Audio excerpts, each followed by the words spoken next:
ভাগাভাগি করা 500 জন থেকে শুরু করে 1000-এর মধ্যে রেঞ্জ রাখবো আর কি, এর বেশি বাড়াবো যেটুকু দেবো সেটুকু ভালো কোয়ালিটি দেবো এই কমান্ড দিচ্ছে। তো আলহামদুলিল্লাহ ফেসিবাদের প্রথমত পুরাই চেঞ্জ হয়েছে। আর এরকম শিবিরের নামে বা অন্য কোনো রাজনৈতিক ছাত্র সংগঠন এভাবে তার প্রোগ্রাম করবে এটা তো এটা অসম্ভব ব্যাপার ছিল।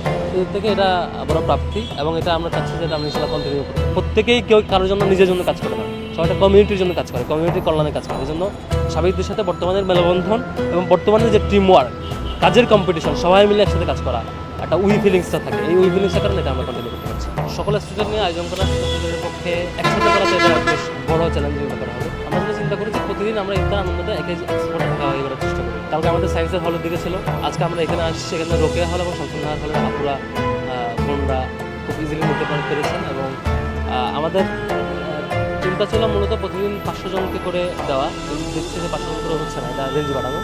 আমরা আবার ব্যাকআপ প্ল্যান করছিলাম যে আরেকটু পরিসর বড় করা। সব মিলিয়ে এটা মূলত কারণ হচ্ছে ইফতার আনন্দের একটু ভাগাভাগি করা। সারা অনেক বেশি আমাদের মানে প্রত্যাশার চাইতে সারা অনেক বেশি। তো আমরা চেষ্টা করছি আমাদের ক্যাপাসিটি আরও বাড়ানো যায় কিনা। তবে ভালো হতো যে বাকি সংগঠনগুলো যদি এরকম একটা ভালো কম্পিটিশন দাঁড়িয়ে রাখবে। 500 জন থেকে শুরু করে 1000-এর মধ্যে রেঞ্জ রাখবো আর কি, এর বেশি বাড়াবো। কারণ এর বেশি বাড়াতে গেলে অ্যারেঞ্জমেন্ট একটা আমাদের অন্যান্য সবগুলো অ্যারেঞ্জমেন্টের একটা স্বাভাবিক একটা মেনটেন করতে হবে। সেই থেকে আমরা ম্যাক্সিমাম 1000 জন পর্যন্ত আমরা কাভার করবো। যেটুকু দেবো সেটুকু ভালো কোয়ালিটি দেবো এই কমান্ড দিচ্ছে। আমাদের হচ্ছে এর আগে তো ইফতার বাধা দিয়েছে, এটা সত্য। গণ ইফতার টাইপের প্রোগ্রামগুলো তো এর আগে হয়েছে। গণ ইফতার টাইপের প্রোগ্রামগুলো যেটা হয় যে আমার কাছে মনে হয়েছে সবাইকে নিয়ে অ্যারেঞ্জ করা একটা আনন্দের জায়গা, বাট সবগুলো মিলে ইফতারের টাইমে এসে পুরো ম্যানেজ করা টাফ হয়ে যায়। সেই জন্য আমরা এবার মডেলটা করেছি ভিন্ন ভিন্ন প্লেসে করব এবং নির্দিষ্ট সংখ্যক শিক্ষার্থীকে আমরা দেবো এবং সেটা কোয়ালিটি খাবার দেবো।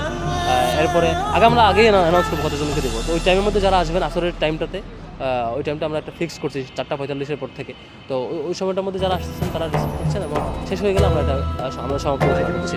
অনেকগুলো বিশ্ববিদ্যালয়ে পাবলিক ইফতার করতে দেয় না, ব্যান করা হয়েছে, প্রতিবাদে মিছিল হয়েছে, ক্যাম্পাসে আমাদের গণ ইফতারের মতো পাবলিক প্রোগ্রামও হয়েছে। তো আলহামদুলিল্লাহ ফেসিবাদের প্রথমত পুরাই চেঞ্জ হয়েছে। আর এরকম শিবিরের নামে বা অন্য কোনো রাজনৈতিক ছাত্র সংগঠন এভাবে তার প্রোগ্রাম করবে এটা তো এটা অসম্ভব ব্যাপার ছিল।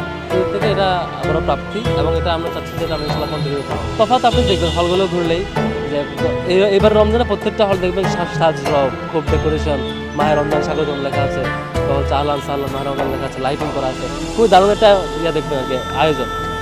এবং রমজানকে মানে এনজয় করার যে ব্যাপারটা মুসলিম কমিউনিটিতে যেটা থাকবার কথা ছিল সেটা বলবে আমরা অনেকটা অ্যাবসেন্ট দেখেছি।